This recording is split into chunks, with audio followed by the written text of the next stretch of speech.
Hello, today we're going to talk about managing users in the Kodiak Field Contacts SD system.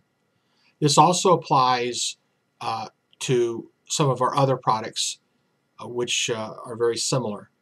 Okay, what we first want to do is log into the system. That's File, Login, and we're going again using our default administrative account and password, which comes from us as Kodiak, and a password of Kodiak. Of course, you'll want to change this once you are familiar with the system and put it into production. I'm going to go to Tools, Administrator, and select User Accounts.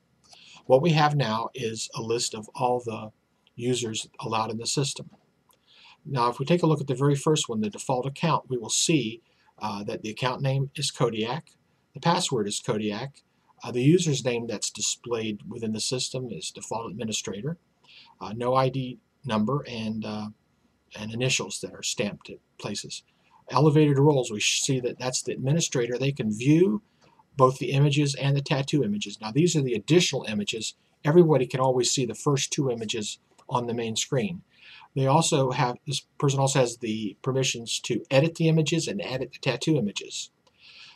There are a few other things that this user does not have, but you can, as the administrator, control.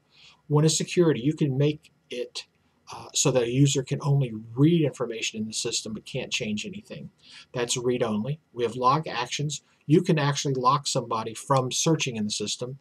You can totally lock them from the system, and you can force them on their next login to change their password. Their account is active. If an account is shown as active, it will show in drop-down boxes where you have to select a user. If it's inactive, then we don't include that user in those drop-down boxes. One word of caution is never delete a user. You can change information on it, but say somebody comes to your department and then leaves, and 5 years later you need to recreate a report he wrote, we still need his information in the system. All you would do is just uncheck his active box when he's gone. The last is when you start when you start a new record, if you have autofill-in investigator and autofill in today's date, when you start a new record, we'll fill in some of the information for you. Finally, if you have our one of our supported fingerprint scanners, you can take the fingerprints of the user and allow them to log in and out of the system by using their fingerprints. What I'm going to do now is show you a restricted user. Here's a restricted user. Account name is restricted. Password still Kodiak for here. The username we're showing in the system is restricted. You notice that they are not an administrator, so they cannot make changes to the underlying system. They cannot view images, and they're set as read-only, which means they can only look at stuff. They cannot make any changes at all. What I'd like to do is give this person permission to view images and to edit, not edit image, but view tattoo images. What I'm going to do now is apply, and this person is still read-only, but they can view additional. Now if I want to add a new user, I just select Add New User. The account name is New User. The password will be Kodiak, just so we're so familiar with that.